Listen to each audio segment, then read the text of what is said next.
तो आज हम लोग स्टार्ट करते इसमें हैं सेकेंड चैप्टर। जो पहला चैप्टर हो चुका है काइनेमेटिक्स, इसके पहले भी वेक्टर था या बेसिक मैथमेटिकल टूल्स, उसको अगर ले लिया जाए तो मान लीजिए सेकेंड चैप्टर हो जाएगा न्यूटन्स लॉ, थर्ड चैप्टर हो जाएगा। फिलहाल हम लोग जो पहले इसके पढ़ चुके हैं वो काइनेमेटिक्स ये पढ़ चुके हैं। और जब काइनेमेटिक्स स्टार्ट किए थे तो वहाँ पर ये बताए थे हम कि अभी हम लोग मैकेनिक्स पढ़ रहे हैं।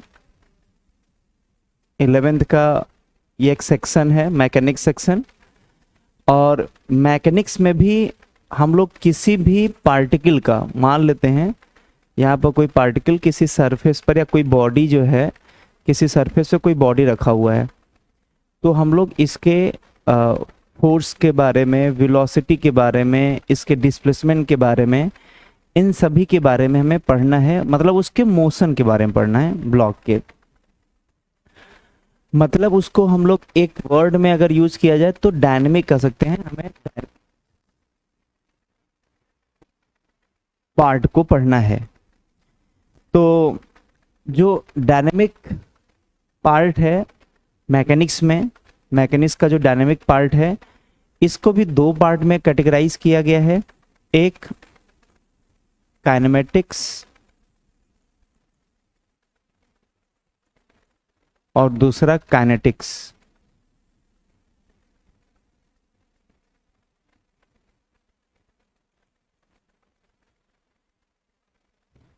जो काइनेमेटिक्स है ये हम लोग पढ़ चुके हैं इसके पहले। इसमें 1 डायमेंशन मोशन और 2 डायमेंशन मोशन, ये दो जो है हम लोग मोशन का स्टडीज में किए थे। और काइनेमेटिक्स में हम लोग क्या क्या मोशन के पैरामीटर को पढ़े थे।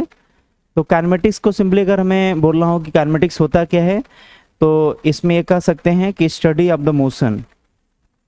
और स्टडी ऑफ मोशन में मतलब जब कोई पार्टिकल मोशन करेगा, गति करेगा, तो उसका स्टडी करते हैं काइनेमेटिक्स में, जिसमें कुछ पैरामीटर आते हैं, जैसे डिस्प्लेसमेंट हो गया, डिस्टेंस हो गया, वेलोसिटी हो गया, एक्सेलरेशन हो गया।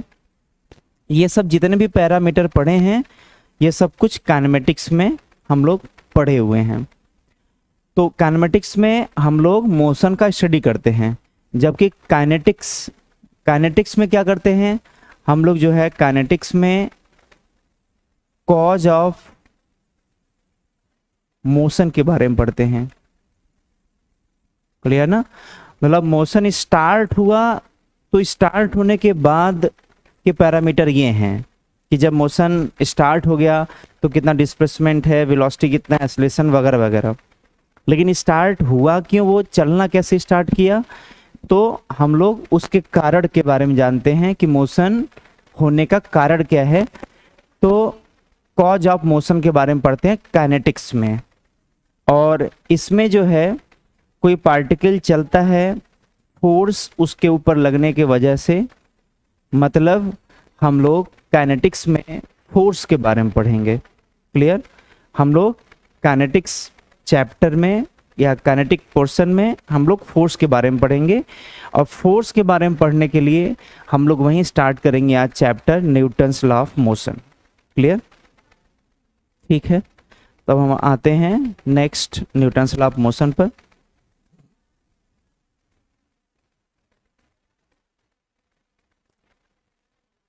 Newton's law of motion.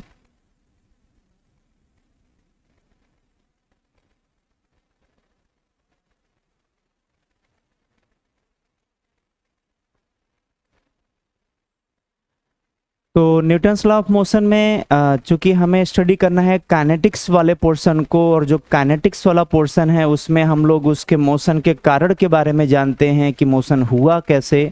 और वो होता चूंकि फोर्स के लगने से है, मतलब इस चैप्टर में सबसे पहले फोर्स के बारे में पढ़ लेते हैं।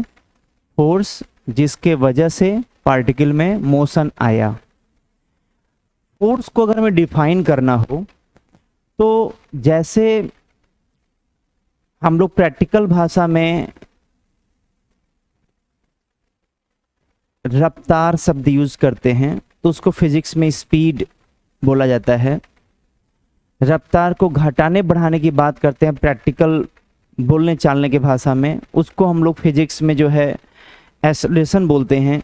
जैसे कोई बाइक चला रहा है तो ब्रेक लगाना पड़ गया अचानक, तो ब्रेक जब लगाता है तो कहीं ना कहीं वो एक्सेलरेशन प्रोड्यूस कर रहा है। तो ब्रेक लगाने का मतलब फिजिक्स में एक्सेलरेशन, वो भी एक्सेलरेशन कौन सा वाला, जो वेलोसिटी के अपोजिट साइड में लगेगा, इसलिए उसको उस एक्सेलरेशन को हम लोग रिटार्डेशन भी कह सकते हैं, क्योंकि वो वेलोसिटी के अपोजिट ब्रेक लगाते समय लगेगा जो स्पीड को या वेलोसिटी को कम करेगा। क्लियर ना? तो जैसे हम लोग बोलचाल की भाषा में रफ्तार को स्पीड फिजिक्स में बोलते हैं, ब्रेक या रफ्तार घटाने बढ़ाने को फिजिक्स में एक्सेलरेशन बोलते हैं, उसी तरीके से जो हम लोग बोलचाल के भाषा में बोलते हैं कि चलो कुर्सी को इधर खींच करके आगे कर दो, या फिर इस पत्थर को थोड़ा धक्का दे दो, पत्थर को धक्का दे करके थोड़ा आगे बढ़ा दो। तो ये सब जो हम लोग कुर्सी खींचने की बात कर रहे हैं या पत्थर को धक्का देने की बात कर रहे हैं, तो ये जो हमारे बोलचाल की भाषा में है इसको पुश और पुल कह सकते हैं। तो इसको फिजिक्स में हम लोग फोर्स बोलते हैं। क्लियर ना? तो दोनों जो है के शब्द अलग अलग हैं। जैसे बोलचाल के भाषा में वो शब्द अलग है, फिजिक्स के भाषा में शब्द अलग तरीके का हम लोग यूज करते हैं, लेकिन वो होता एक ही है। तो एक तरह से अगर हम बात करें फोर्स क्या होता है, तो फोर्स कुछ और नहीं बल्कि एक प्रकार का पुश और पुल है, मतलब ये एक प्रकार का धक्का या खिंचाव है। मतलब इसके बारे में लिखा जाए फोर्स क्या है, तो it is defined as push और पुल। क्लियर? मतलब फोर्स जो है वो एक प्रकार का पुश और पुल है। अब जो फोर्स का बेसिक जानकारी है वो देख लेते हैं। जैसे फोर्स का यूनिट क्या होगा, अच्छा ये क्वांटिटी कैसा होगा, वेक्टर या स्केलर। तो क्योंकि फोर्स के पास डायरेक्शन होता है, जैसे अगर ये जो है पेन है, इसको इधर चलाना है तो हमें फोर्स इसी डायरेक्शन में देना पड़ेगा। तो उसको चलाने के लिए फोर्स किधर लगाना है ये भी बड़ा मायने रखता है। अगर जैसे ये आगे की तरफ ऐसे बढ़ाना है, आगे की तरफ बढ़ाना है, तो इसको फोर्स भी आगे ही देना पड़ेगा। अच्छा, इसी को मैं पीछे की तरफ मूव कराना पड़ता तो फोर्स हमें पीछे लगाना पड़ता। इसको अगर ऊपर मूव कराना पड़ता तो पेन को हम लोग ऊपर जो है मूव कराते हैं ऐसे फोर्स लगा करके। तो फोर्स के पास डायरेक्शन डिफाइन होना जरूरी है, क्योंकि उसी फोर्स के डायरेक्शन से ही हम ये पता कर पाएंगे कि वो किधर मूव करेगा। मतलब फोर्स में डायरेक्शन होना जरूरी है, फोर्स का डायरेक्शन जानना जरूरी है, मतलब यहाँ रिक्वायर्ड होगा डायरेक्शन, इसीलिए फोर्स एक वेक्टर क्वांटिटी में आता है। दूसरा, इसका यूनिट क्या होता है, इसका यूनिट होगा न्यूटन, और इसका जो डायमेंशन होगा फोर्स का डायमेंशन, क्योंकि हम 9th में बेसिक तो पढ़े ही हुए हैं कि F बराबर ma होता है, जहाँ पर m जो है वो मास होता है, a एक्सेलरेशन होता है। तो मास का यूनिट क्या हो जाएगा kg, और एक्सेलरेशन का यूनिट हो जाएगा मीटर पर सेकेंड स्क्वायर। यही होगा kg मीटर पर सेकेंड स्क्वायर, ये फोर्स का यूनिट हो जाएगा। और इसी से हम लोग डायमेंशन भी निकाल सकते हैं। जैसे kg किसका यूनिट है, मास का, तो मास का पहला लेटर क्या है, m, तो ये हो जाएगा m। अच्छा, m किसको डिनोट कर रहा है, लेंथ को, क्योंकि मीटर है ये, तो मीटर लेंथ को डिनोट कर रहा है, तो लेंथ का पहला लेटर क्या है, l, तो इसको l से डिनोट कर देंगे। Divided by s square, s क्या है, सेकेंड, सेकेंड किसको डिनोट कर रहा है, टाइम को, तो टाइम का पहला लेटर क्या होगा, t, तो t का स्क्वायर है, ऊपर जाएगा, ये डिवाइड में है तो ऊपर जाएगा, तो t की पावर -2 हो जाएगा।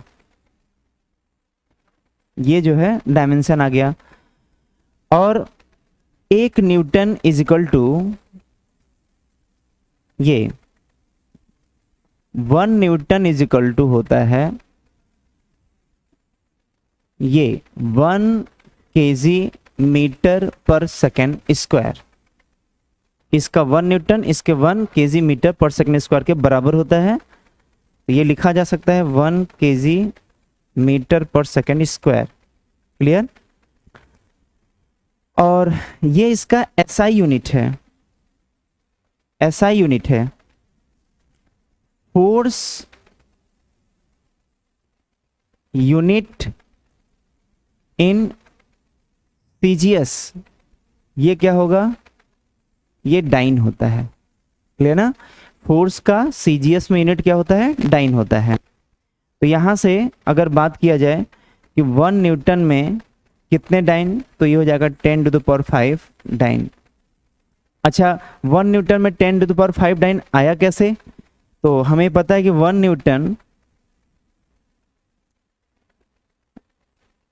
न्यूटन बराबर होता है 1 kg मीटर पर सेकेंड स्क्वायर। तो 1 kg, ये kg मीटर सेकेंड, ये सब एसआई यूनिट में है, लेकिन इसको सीजीएस में कन्वर्ट करें तो 1 kg में कितने ग्राम, क्योंकि सीजीएस में मास का यूनिट ग्राम होता है, तो सीजीएस में मास का यूनिट ग्राम होगा, तो केजी को ग्राम में बदलिए, तो 1 kg में कितने ग्राम, 1000 ग्राम। अब मीटर तो एसआई यूनिट है, सीजीएस में यूनिट सेंटीमीटर होता है, तो 1 मीटर में कितने सेंटीमीटर, तो हो जाएगा 100 सेंटीमीटर बाई सेकेंड स्क्वायर। अब यहाँ देखा जाए तो 1 0 2 3 4 5 5 0, तो 10⁵ ग्राम सेंटीमीटर पर सेकेंड स्क्वायर, ये 1 न्यूटन इक्वल टू आ गया। और ग्राम सेंटीमीटर पर सेकेंड स्क्वायर को ही डाइन बोलते हैं, तो ये आ गया 10⁵ डाइन। यही जो लिखे थे हम लोग, इसी को यहाँ पे डिराइव कर दिए कि कैसे आया है वैल्यू, क्लियर ना। तो ये जो है फोर्स का बेसिक डेफिनेशन, और उससे रिलेटेड कुछ बेसिक जानकारी है जो हमें पता होना चाहिए, वो हम लोग यहाँ पर इसको पढ़ लिए। अब आगे बढ़ते हैं। अब नेक्स्ट इसमें जो है फोर्स के टाइप को समझ लेते हैं। टाइप्स ऑफ फोर्स, फोर्स कितने टाइप के होते हैं। बेसिकली अगर इसको कैटेगराइज करना हो तो इसको सिर्फ 3 टाइप में कैटेगराइज कर सकते हैं। पहला ग्रेविटेशनल फोर्स,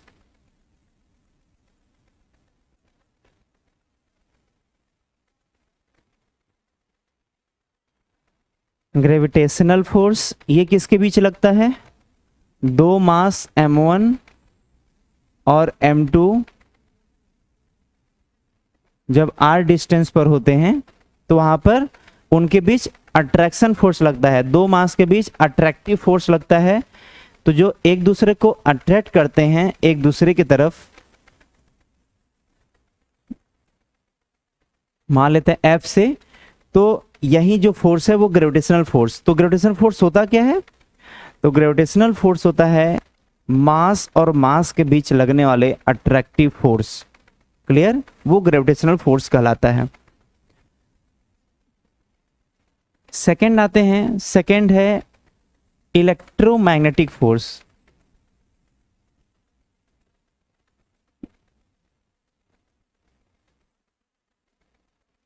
ये चार्ज और चार्ज के बीच लगता है। इलेक्ट्रोमैग्नेटिक फोर्स किन के बीच लगता है, चार्ज और चार्ज के बीच। ग्रेविटेशनल फोर्स किसके बीच लगता है, मास और मास के बीच, क्लियर ना। जैसे एग्जांपल के तौर पर इलेक्ट्रॉन नेगेटिव चार्ज है, प्रोटॉन पॉजिटिव चार्ज है, अगर वो दोनों कुछ डिस्टेंस पर रखे हुए हैं, दोनों चार्ज का साइन अपोजिट है, इसलिए दोनों एक दूसरे को क्या करेंगे, अट्रैक्ट करेंगे। तो यहाँ पे जो अट्रैक्टिव फोर्स लग रहा है F, जो फोर्स लग रहा है वो बराबर बराबर लगता है दोनों। तो ये क्या आ जाएगा, किस वैरायटी में आ जाएगा, इलेक्ट्रोमैग्नेटिक फोर्स।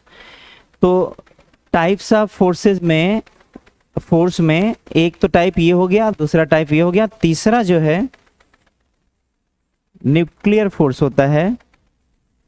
और न्यूक्लियर फोर्स लगता कहाँ पर है, ये न्यूक्लियस के अंदर लगता है। न्यूक्लियस के अंदर होता कौन कौन है, न्यूट्रॉन और प्रोटॉन, क्लियर ना। तो न्यूक्लियस के अंदर न्यूट्रॉन प्रोटॉन होता है और हमें पता है कि न्यूट्रॉन का चार्ज 0 होता है, प्रोटॉन का चार्ज पॉजिटिव होता है। न्यूट्रॉन का चार्ज 0 होता है, प्रोटॉन का चार्ज पॉजिटिव होता है। एक न्यूट्रल है, दूसरा पॉजिटिव चार्ज है, उसके बावजूद भी उनके बीच फोर्स लगता है और वो फोर्स कोई इलेक्ट्रोस्टैटिक फोर्स नहीं होता, बल्कि वो न्यूक्लियर फोर्स होता है। तो न्यूक्लियर फोर्स लगता कहाँ है? न्यूक्लियस के अंदर। किसके अंदर लगता है? न्यूक्लियस के अंदर। या किन के बीच ये फोर्स लगता है? प्रोटॉन प्रोटॉन के बीच, न्यूट्रॉन न्यूट्रॉन के बीच, न्यूट्रॉन प्रोटॉन के बीच। मतलब उसके अंदर जितने भी न्यूट्रॉन प्रोटॉन रह रहे हैं सबके पेयरिंग में ये फोर्स लगता है, सबके बीच फोर्स लगेगा ये। अब हम लोग के पूरे सिलेबस में 11 12th में हम सिलेबस की बात कर रहे हैं, तो उसके आधार पे बात किया जाए तो फोर्स केवल इसी 3 कैटेगरी में ही बांटा जाए। जैसे वंडरवॉल फोर्स है, तो वंडरवॉल फोर्स भी कहीं ना कहीं घुमा फिरा करके इसी का ही एक स्पेशल केस आएगा। तो यहाँ पर जो है इलेक्ट्रोमैग्नेटिक फोर्स का ही एक स्पेशल केस होगा। तो यहाँ पर जो है जो वंडरवॉल फोर्स है वो भी एक प्रकार का इलेक्ट्रोमैग्नेटिक फोर्स ही है, उसको अलग कैटेगराइज नहीं किया जा सकता।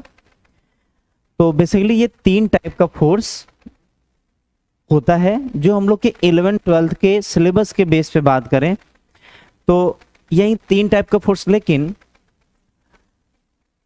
आप फ्रिक्शन फोर्स का भी नाम सुने होंगे। जैसे अगर किसी रफ सरफेस पर किसी ब्लॉक या बॉडी को थ्रो कर दिया, कोई वेलोसिटी दे करके थ्रो कर दिया, तो ये इधर की तरफ मूव करेगा तो फ्रिक्शन फोर्स पीछे की तरफ लगेगा। तो फ्रिक्शन फोर्स भी तो एक प्रकार का फोर्स है। तो सर आप तो बताए हैं टाइप्स ऑफ फोर्स में केवल 3 ही फोर्स, जबकि हम फ्रिक्शन फोर्स का भी नाम सुने हैं, नॉर्मल फोर्स का नाम सुने हैं, टेंशन फोर्स जो स्ट्रिंग के अंदर लगता है हम लोग टेंशन फोर्स का भी नाम सुने हैं। तो वो कैसा फोर्स है? वो भी तो इसी टाइप का एक नया प्रकार का फोर्स आया। तो बोलेंगे नहीं, चाहे वो फ्रिक्शन फोर्स हो, चाहे जब किसी सरफेस पर ब्लॉक रखा होता है, नॉर्मल फोर्स सरफेस के द्वारा ब्लॉक के ऊपर नॉर्मल फोर्स, अभी इसके बारे में डिटेल और बात करेंगे आगे। तो ये नॉर्मल फोर्स है। चाहे तीसरा हम बात करें, अगर सरफेस पर जो है कोई ब्लॉक रखा हुआ है, यहाँ पर कोई पर्सन है, वो स्ट्रिंग से इसको बांध करके आगे की तरफ खींच रहा है, तो यहाँ पर टेंशन आ जाएगा। तो जो टेंशन फोर्स है ये फ्रिक्शन फोर्स है। और ये सभी के सभी जो फोर्स हैं, फ्रिक्शन फोर्स, नॉर्मल फोर्स और टेंशन फोर्स, ये सभी इलेक्ट्रोमैग्नेटिक फोर्स का ही एक स्पेशल केस है। मतलब ये फ्रिक्शन फोर्स, नॉर्मल और टेंशन भले अलग अलग नाम से हम लोग इसको यूज कर रहे हैं, लेकिन है एक प्रकार का इलेक्ट्रोमैग्नेटिक फोर्स। कैसे, थोड़ा इसको भी थोड़े टाइम में समझ लेते हैं, मतलब शॉर्टकट में ही समझ लेते हैं। जैसे अगर इसके एटॉमिक लेवल पे बात करें तो जैसे नॉर्मल फोर्स की ही बात कर रहे हैं, क्लियर ना? जैसे सरफेस पर ये ब्लॉक रखा हुआ है, नॉर्मल फोर्स ऊपर लग रहा है, तो ये नॉर्मल फोर्स क्रिएट कहाँ से हो रहा है, मतलब ये जनरेट कहाँ से हो रहा है? तो अगर इसके एटॉमिक लेवल पे बात करें तो अगर सरफेस की बात करें तो सरफेस भी तो किसी न किसी एटम से मिलके बना होगा, ये किसी न किसी सबस्टेंस से मिलके बना होगा। जो बॉडी है ये भी किसी न किसी मटेरियल से मिलके बना होगा। अब मटेरियल किससे मिलके बना होता है? एटम से मिलके बना होता है। तो चाहे सरफेस की बात करें चाहे बॉडी की बात करें, हर एक सबस्टेंस जो है वो कोई ना कोई मटेरियल, और मटेरियल जो है वो किसी न किसी एटम से मिलके बना होगा। तो सरफेस की बात करें तो अगर इसके एटॉमिक लेवल की बात करें तो कई सारे एटम होंगे इसमें, उन सभी एटम से मिलकर सरफेस जो है वो बना हुआ है। तो एटम के न्यूक्लियस में पॉजिटिव चार्ज होता है और बाहर जो है इलेक्ट्रॉन रिवॉल्व करता है, ऐसे चक्कर काटता है। एक एटम का ये दिखा रहे हैं, उसी तरीके से कोई दूसरा एटम होगा, उसी तरीके से ये तीसरा एटम होगा, चौथा एटम होगा, और सबका जो है न्यूक्लियस फिक्स अपने जगह होगा और इलेक्ट्रॉन जो है वो अपना रिवॉल्व कर रहा होगा।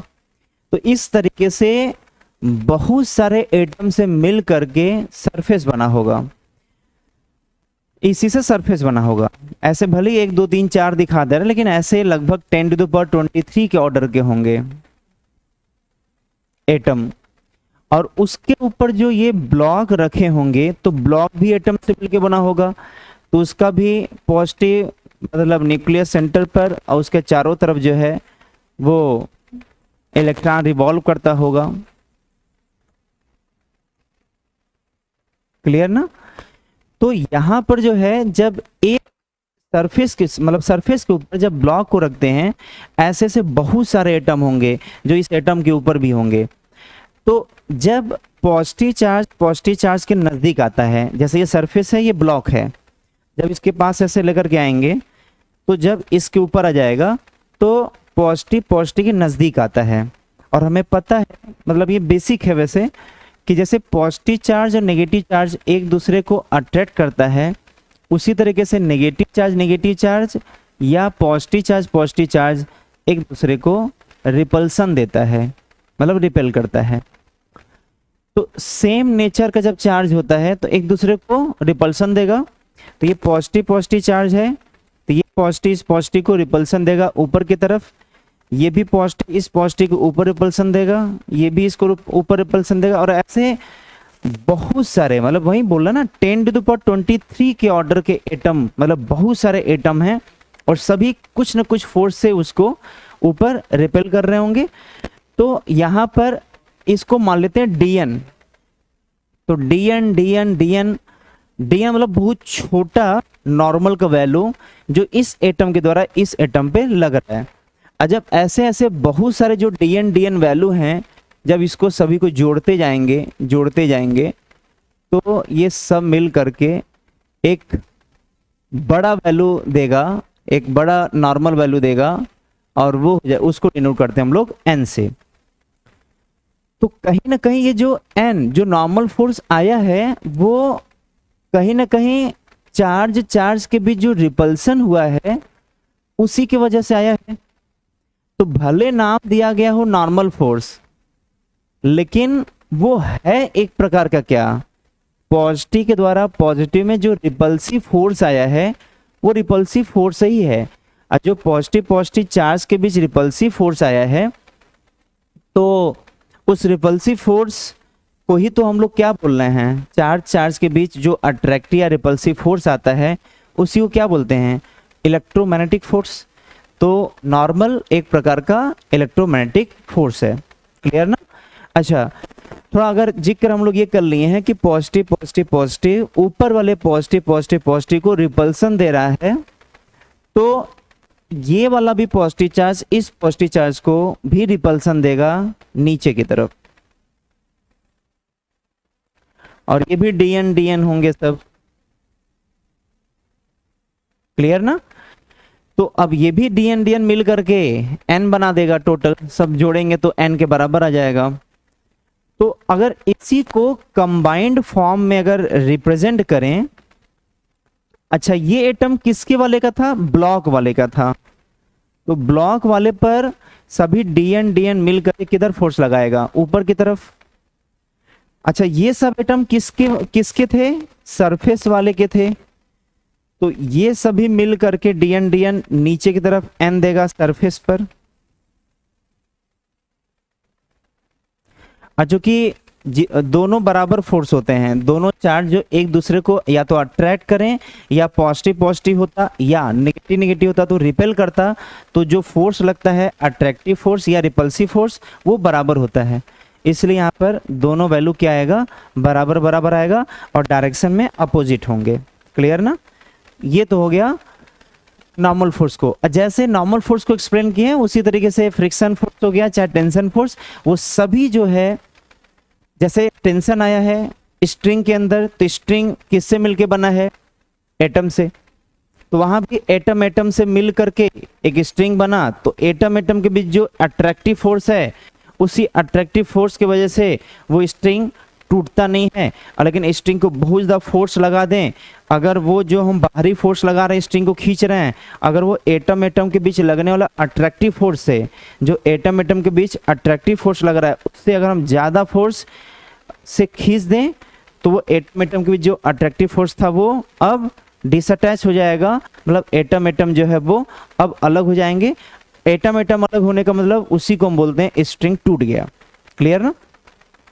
तो इसको लिख लेंगे कि नॉर्मल फोर्स हो, चाहे फ्रिक्शन फोर्स, चाहे टेंशन फोर्स, चाहे ऐसे air resistance force, buoyancy force, या जो भी मन में आ रहा है, जितने भी आप फोर्स टाइप ऑफ फोर्स जानते हैं, लगभग लगभग सभी कहीं ना कहीं इलेक्ट्रोमैग्नेटिक फोर्स के ही एक टाइप में ही होते हैं, मतलब वो एक प्रकार का इलेक्ट्रोमैग्नेटिक फोर्स ही होता है। क्लियर? तो इसको भी नोट कर लेंगे अपना। अब हम लोग आगे बढ़ते हैं। ये तो हो गया टाइप्स ऑफ फोर्स के बारे में। अब हम लोग पढ़ते हैं, एक नया टर्म आता है, अब नाम तो वैसे सुने ही होंगे, मोमेंटम। मोमेंटम क्या होता है? मोमेंटम को हम लोग डिनोट करते हैं पी से। एरो दिखाने का मतलब ये हुआ कि कहीं ना कहीं मोमेंटम एक वेक्टर क्वांटिटी है और ये बराबर होता है मास इनटू वेलोसिटी के। तो जो डायरेक्शन वेलोसिटी का होगा वही डायरेक्शन मोमेंटम का भी होगा। क्लियर ना? और मोमेंटम का तो ये मान लीजिए एक बेसिक फॉर्मूला है, पी से डिनोट कर रहे हैं। इसका बेसिक नॉलेज ले लेते हैं। जैसे मोमेंटम का क्वांटिटी ये कैसा है? वेक्टर क्वांटिटी है, पहला चीज।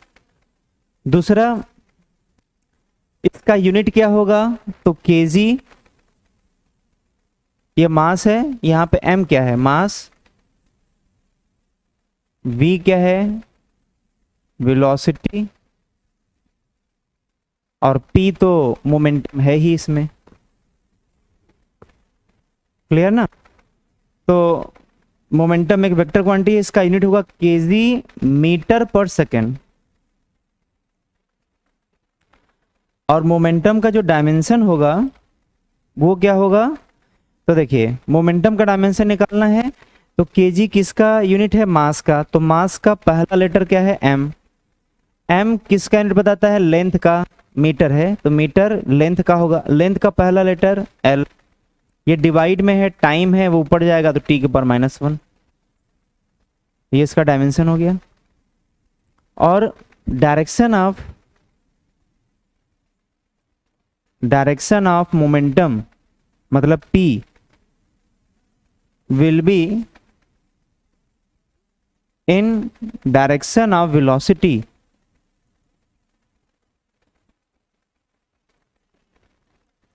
वेलोसिटी मतलब जिधर चलेगा पार्टिकल। वेलोसिटी किधर होता है? जिधर पार्टिकल चलता है। हम अपने आंख से पार्टिकल को जिधर जाते हुए देखते हैं उधर ही डायरेक्शन में उसका वेलोसिटी भी होता है। तो जिस डायरेक्शन में उसका वेलोसिटी होगा उसी डायरेक्शन में जो है मोमेंटम का भी डायरेक्शन होगा। जिस डायरेक्शन में वेलोसिटी होगा उसी डायरेक्शन में मोमेंटम भी होगा। क्लियर ना? तो ये हो गया मोमेंटम का बेसिक जानकारी। ये डिफाइन अगर करना हो कि मोमेंटम को मतलब कैसे, डेफिनेशन इसका क्या देंगे, तो इसका डेफिनेशन होता है इट मेजर्स या it is defined as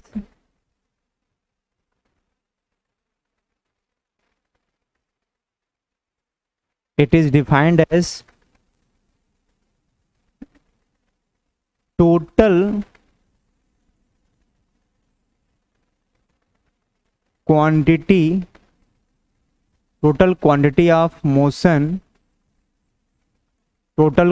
of motion of moving body,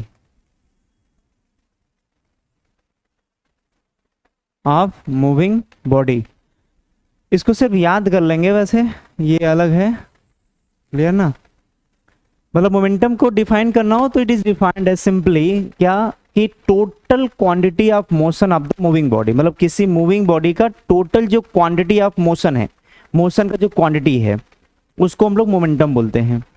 तो याद करने के लिए याद कर लेंगे, लेकिन मेन तो जो हम लोग क्वेश्चन न्यूमेरिकल क्वेश्चन लगाएंगे, जो मैथमेटिकल अप्रोच लगाएंगे, तो उसके लिए ये हमारे लिए ज़्यादा इंपॉर्टेंट है। इसका फार्मूला, इसका टर्म, जैसे M mass, V velocity, P momentum है, क्लियर ना, इसको हम लोग यूज करेंगे। तो अगर चेंज इन मोमेंटम की बात करें तो क्या होगा, चेंज इन मोमेंटम, तो चेंज इन मोमेंटम होता है final momentum minus final momentum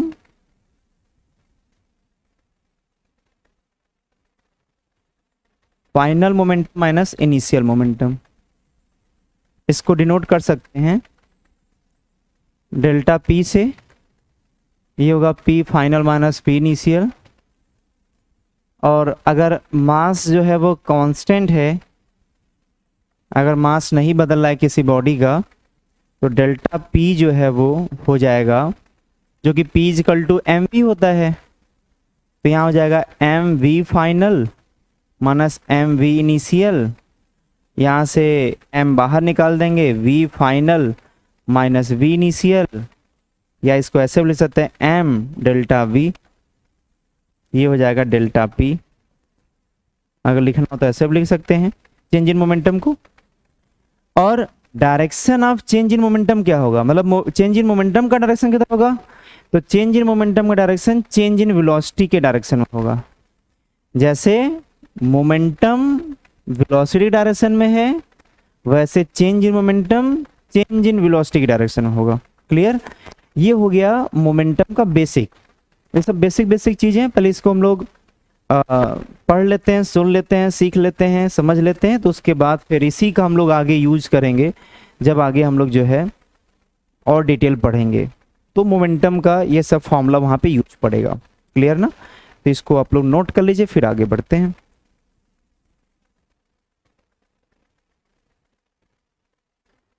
चलिए ये हो गया। अब आते हैं आगे बढ़ते हैं, Newton's law of motion. Newton's law of motion, जैसा ये चैप्टर का नाम भी है, क्योंकि इस लॉ को, मोशन के इस लॉ को जो है न्यूटन साहब ने दिया था, इसलिए उनके नाम पर है न्यूटन्स लॉ ऑफ मोशन। और ये 3 यहाँ पर लॉ दिए थे, क्लियर ना, फर्स्ट, सेकेंड, थर्ड। हम लोग इसी तीनों लॉ को जो है हम लोग एक एक करके पढ़ते हैं। 3 लॉ दिए थे न्यूटन साहब ने मोशन से रिलेटेड, उसी तीनों को हम लोग पढ़ते हैं एक एक करके, जिसमें पहला हम लोग पढ़ते हैं न्यूटन्स फर्स्ट लॉ, क्लियर ना, न्यूटन फर्स्ट लॉ। क्या कहता है Newton's first law, a body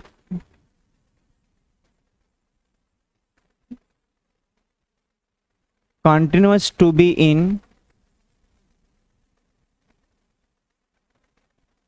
a body continues to be in state of rest or in uniform motion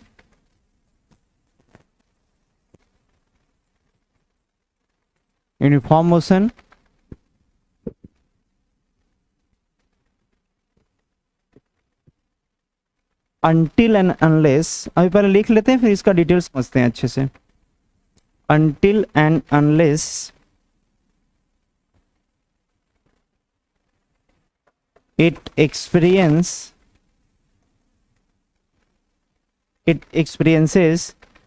an external force.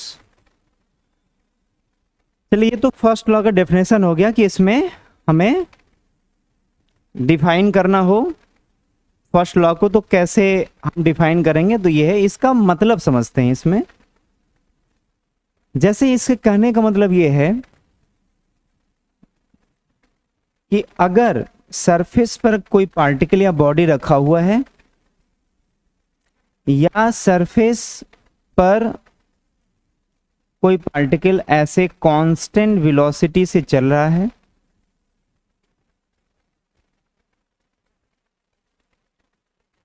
Rest में हो चाहे कांस्टेंट वेलोसिटी से चल रहा हो, तो अगर वो रेस्ट में है तो तब तक रेस्ट में रहेगा जब तक इसके ऊपर कोई एक्सटर्नल फोर्स ना लगे। मतलब इसको चलाना है तो एक्सटर्नल फोर्स लगाना पड़ेगा। ये स्टेटमेंट, फर्स्ट लॉ यही स्टेटमेंट दिया गया है इसमें कि रेस्ट में है, चलाना है तो फोर्स लगाना पड़ेगा, और कांस्टेंट वेलोसिटी से चल रहा है। कांस्टेंट वेलोसिटी मतलब ये होता है, कांस्टेंट वेलोसिटी कब बोला जाएगा, जब फोर्स जीरो होता है, मतलब एक्सेलरेशन जीरो होता है, तो वेलोसिटी कांस्टेंट कहलाएगा। अगर उसके पास फोर्स एक्सेलरेशन कुछ न कुछ अगर होगा तो वेलोसिटी कांस्टेंट नहीं होगा। तो अगर इसको रोकना है तब भी एक्सटर्नल फोर्स लगाना पड़ेगा, और रुका है तो चलाना है तब भी आपको एक्सटर्नल फोर्स लगाना पड़ेगा। मतलब जो फर्स्ट लॉ है वो फोर्स को डिफाइन करता है, फोर्स के बारे में बताता है। क्लियर ना? एक तो ये आपको नोट करना इसमें है। दूसरा, फर्स्ट लॉ में ही दो तीन और पॉइंट है, उसको भी हम लोग समझ लेते हैं।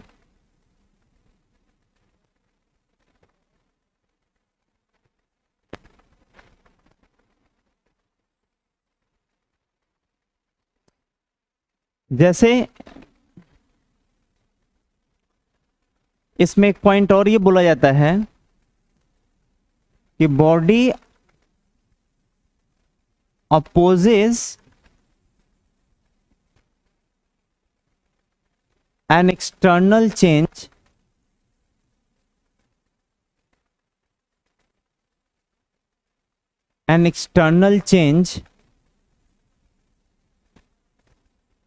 of its state of rest और यूनिफॉर्म मोशन। बॉडी जो है वो हमेशा अपोज करता है an external change of its state of the rest और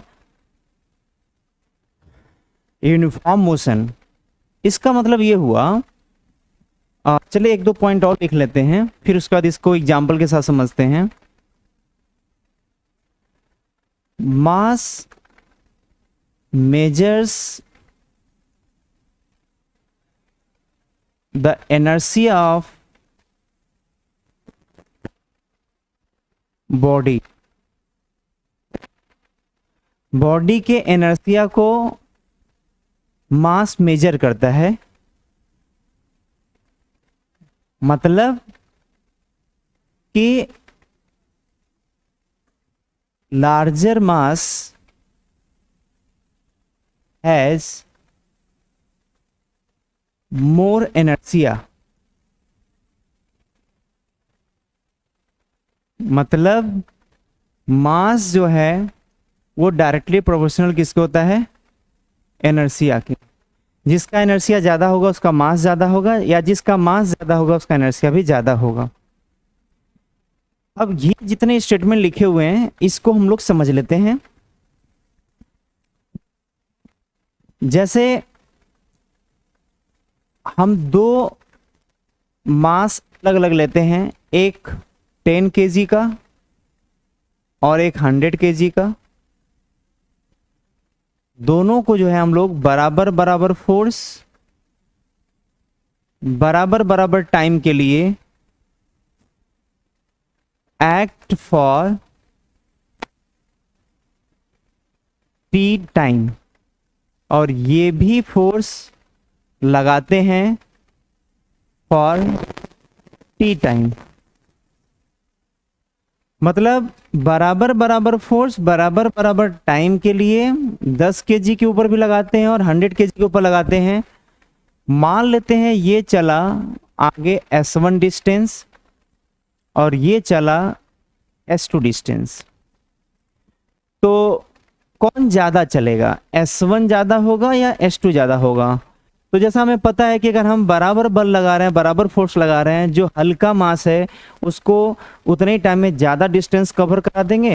क्योंकि उतना ही फोर्स लगा रहे हैं, ज़्यादा बल भी नहीं बढ़ा रहे हैं ना, बराबर फोर्स लग रहा है, बराबर बल लग रहा है, लेकिन मास ज़्यादा है, तो ये ज़्यादा दूर नहीं जा पाएगा।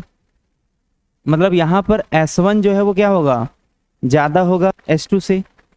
ऐसा हुआ क्यों? क्योंकि फोर्स क्या है, बराबर। लेकिन यहां पर जो पहला पॉइंट लिखा हुआ है वो क्या लिखा हुआ है, पहला पॉइंट लिखा हुआ है कि body opposes an external change of its state of the rest uniform. मतलब मान लेते दोनों रेस्ट में था, तो अगर वो रेस्ट में है तो रेस्ट में ही रहना चाहता है। अगर कोई बाहरी फोर्स लगा करके उसके उस स्टेट को, चाहे वो रेस्ट में है तो रेस्ट में, या यूनिफॉर्म मोशन में है तो यूनिफॉर्म मोशन में, अगर उस स्टेट को अगर ये चेंज करने की कोशिश भी करता है तो ये उसका अपोज करेगा, उसका विरोध करेगा। मतलब ये रेस्ट में है तो रेस्ट में रहना चाहता है, जबकि इसका काम क्या है, ये चलाना चाहता है। तो जो चलाना चाहता है और वो चलना नहीं चाहता, इसका मतलब कि वो क्या करेगा, उसके मोशन को अपोज करेगा, मतलब ये चलना नहीं चाहेगा। अब दूसरा पॉइंट क्या लिखा हुआ है, mass measure the energy of the body. मतलब जिसका मास ज्यादा होगा उसका एनर्सिया भी ज्यादा होगा, और जिसका एनर्सिया ज्यादा होगा वो ज्यादा अपोज करेगा, वो ज्यादा विरोध करेगा। तो इसमें मास किसका ज्यादा है, 100 kg का, 10 kg उससे कम है। तो 100 kg अगर मास ज्यादा है तो ज्यादा विरोध करेगा, और जब ज्यादा वो विरोध या अपोज करेगा तो इसलिए तो कम चलेगा। और जब ये कम चल रहा है तो इसलिए यहां पर हम लोग S2 को कम दिखा रहे हैं। तो यहां से क्या पता चल रहा है कि ज्यादा मास होगा तो ज्यादा एनर्सिया होगा, वो ज्यादा अपोज करेगा, और जब ज्यादा अपोज करेगा, ज्यादा विरोध करेगा, तो उसको बाहरी वाला कम चला पाएगा। और जिसका मास कम होगा उसका एनर्सिया भी कम होगा, वो कम विरोध करेगा, तो उतने ही फोर्स में उसको वो ज्यादा चला ले जाएगा, क्योंकि कम विरोध कर रहा है तो वो ज्यादा मूव कर जाएगा। तो ये इसका मतलब हुआ इन सभी 3 स्टेटमेंट का। बाकी तो फर्स्ट लॉ में यही सब चीजें आपको पढ़ना है, फर्स्ट लॉ में। और आपके ऑब्जेक्टिव क्वेश्चन में आता भी है कि एनर्सिया किस लॉ में डिफाइन किया जाता है, तो किस लॉ में डिफाइन किया जाएगा, न्यूटन्स फर्स्ट लॉ में। क्लियर?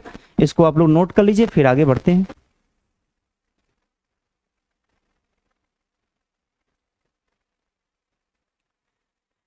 अब हम लोग आते हैं न्यूटन्स सेकेंड लॉ पे, नहीं आते हैं क्योंकि सेकेंड लॉ थोड़ा ब्रॉड है, और यहीं से हम लोग स्टार्ट करेंगे क्वेश्चन लगाना, यहीं से हम लोग क्वेश्चन प्रैक्टिस की तरफ मूव करेंगे।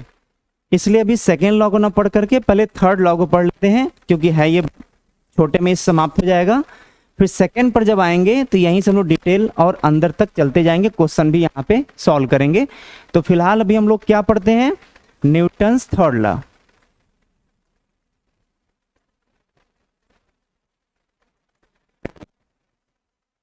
जैसा हम लोग बचपन से ही बिल्कुल एकदम जुबान होता है, इसका डेफिनेशन रटे होते हैं, पहले जो रटे होते हैं उसी को लिख देते हैं, एक फॉर्मेलिटी कर लेते हैं, फिर इसका डिटेल अच्छे समझते हैं।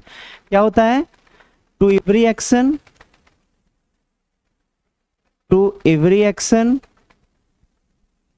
There is equal and opposite reaction force.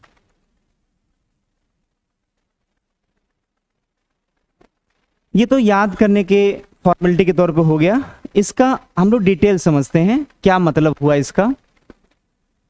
जैसे अगर किसी सरफेस पर 2 पत्थर रख दें, ये 2 पत्थर है A और B, अब दोनों को एक दूसरे के कांटेक्ट में पत्थर या स्टोन को रख दिया।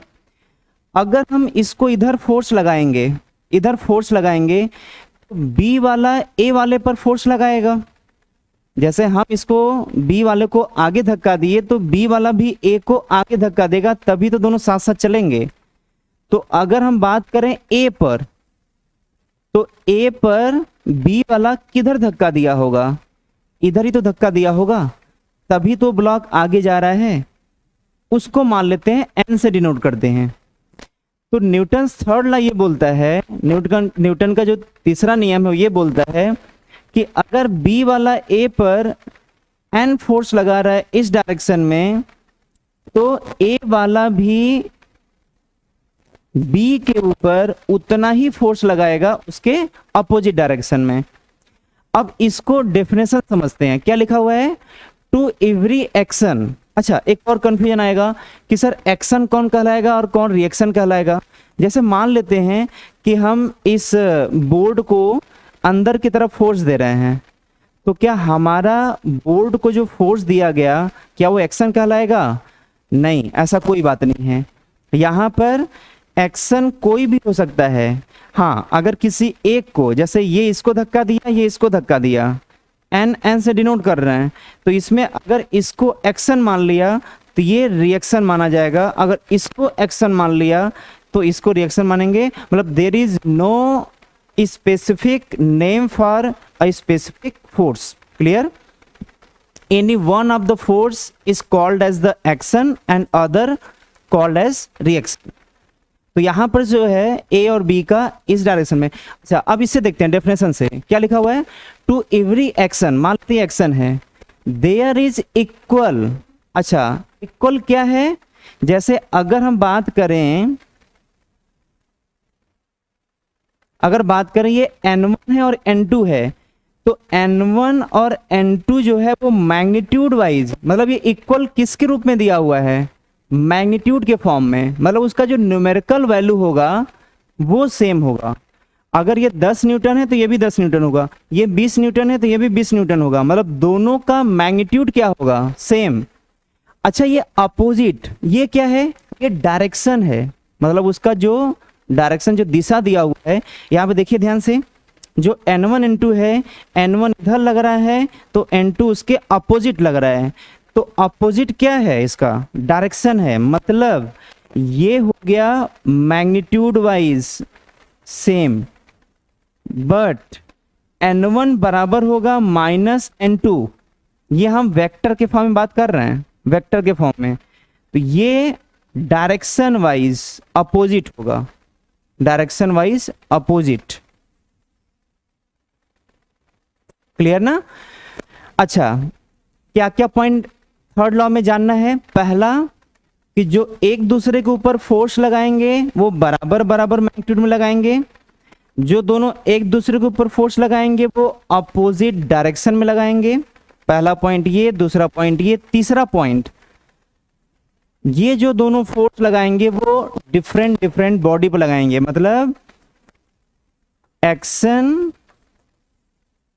And reaction force act on different body. ये तीसरा पॉइंट है, तीसरा पॉइंट, तीसरा पॉइंट कि ये जो n1 n2 है ये अलग अलग बॉडी पर लगेगा। A पर n1 लग रहा है तो B पर n2 लग रहा है। ऐसा नहीं करेंगे कि एक ही A पर ही ये भी फोर्स लग गया, इधर से ये भी फोर्स लग गया और ये भी फोर्स लग गया। ये दिखाने का तरीका गलत है। क्लियर ना? n1 n2 क्या लगेगा? डिफरेंट डिफरेंट बॉडी पर लगेगा। तो कितने पॉइंट न्यूटन थर्ड लॉ में कितने पॉइंट जानने की जरूरत है? पहला, दूसरा, तीसरा और चौथा क्या जानना में है कि मतलब इसमें से जो एक दूसरे के ऊपर फोर्स लगाएंगे वो उसमें से किसी एक को एक्शन बोलेंगे, दूसरे को रिएक्शन बोलेंगे। कोई फिक्स नहीं है कि यही एक्शन होगा और यही रिएक्शन होगा। मतलब any one of force can be assumed as action and other is reaction। Clear ना? ये 4 पॉइंट इस रिलेटेड हो गए। न्यूटन थर्ड लॉ से रिलेटेड 4 पॉइंट है ये। फिर से बता दे रहे हैं, जो एक्शन रिएक्शन फोर्स का मैग्नीट्यूड होता है वो सेम होता है, डायरेक्शन अपोजिट होता है, दोनों डिफरेंट डिफरेंट बॉडी पर लगता है, direction opposite different different body पर, कोई एक एक्शन दूसरा रिएक्शन। ठीक है, न्यूटन थर्ड लॉ ये हो गया। अब जो है हम लोग स्टार्ट करते हैं न्यूटन सेकेंड लॉ।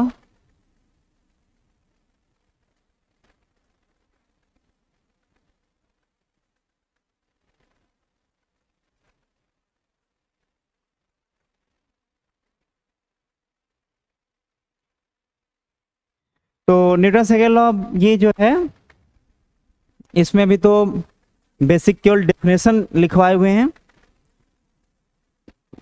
क्लास में, तो इसको हम लोग नेक्स्ट टर्म पे देखते हैं, पढ़ते हैं इसके बारे में डिटेल, क्योंकि यहीं से जो हम लोग पढ़ेंगे यहीं से हम लोग न्यूमेरिकल क्वेश्चन और बाकी जितने भी टाइप्स ऑफ क्वेश्चन होंगे वो यहीं से ओरिजिनेट होते हैं। तो हम लोग इसको नेक्स्ट टर्म पे पढ़ते हैं, लेकिन इसके पहले हम फोर्स के बारे में एक पॉइंट और नोट कर लेते हैं कि फोर्स का वर्क क्या क्या है, मतलब फोर्स क्या मोशन में अपना रोल प्ले करता है, वो किसको इफेक्ट करता है, किसको प्रभावित करता है फोर्स। तो इसमें पहला फोर्स, इट चेंजेस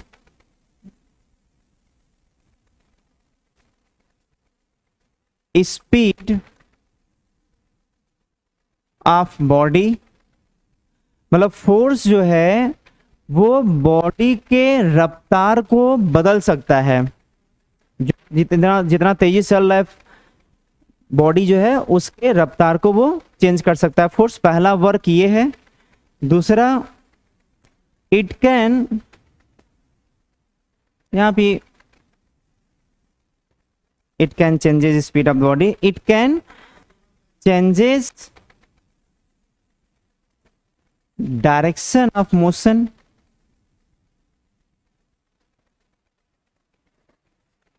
मतलब मोशन का डायरेक्शन बदलना है तो भी जब तक फोर्स नहीं लगेगा तब तक उसका डायरेक्शन नहीं बदलेगा।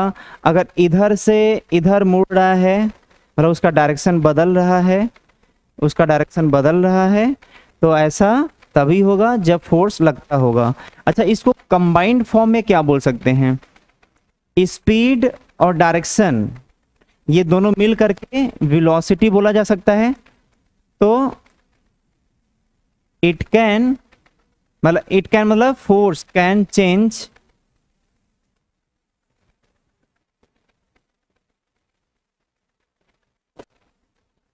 होगा यहां पर, it can change velocity. Clear ना? स्पीड और डायरेक्शन को कंबाइंड रूप में ये कह सकते हैं कि वेलोसिटी को चेंज करेगा। तीसरा जो है, इट कैन मतलब force can deform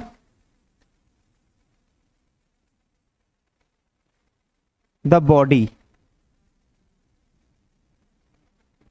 force body को डिफॉर्म कर सकता है। जैसे मान लेते हैं कोई गीली मिट्टी हाथ में है, तो इसको हम चला भी नहीं रहे हैं, इसको मूव भी नहीं करा रहे हैं, इसका डायरेक्शन बदल भी नहीं रहा है, इसके मतलब गीली मिट्टी के मोशन का डायरेक्शन बदल भी नहीं रहे हैं, वो हाथ में ही है, तो ना ये चला ना इसका डायरेक्शन बदला, मतलब ये दोनों नहीं हुआ। लेकिन हम फोर्स लगा करके गीली मिट्टी को अपने हाथ में जो रखे हुए हैं उसको फोर्स लगा करके डिफॉर्म कर सकते हैं, मतलब बिगाड़ सकते हैं। तो ये भी शेप एंड साइज तभी बिगड़ा जब हम उसके ऊपर फोर्स लगाए। तो वही लिखा है, it can deform the body, it can deform the shape and size of the body.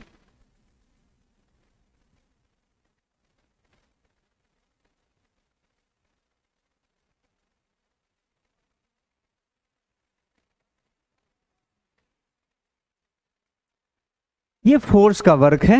तो हम लोग जो है इसको नोट कर लेते हैं, पढ़ लेते हैं, फिर अब आगे नेक्स्ट हम लोग न्यूटन सेकेंड लॉ के बारे में पढ़ते हैं और उसी से हम लोग आगे क्वेश्चन की तरफ भी बढ़ेंगे। Okay, thank you.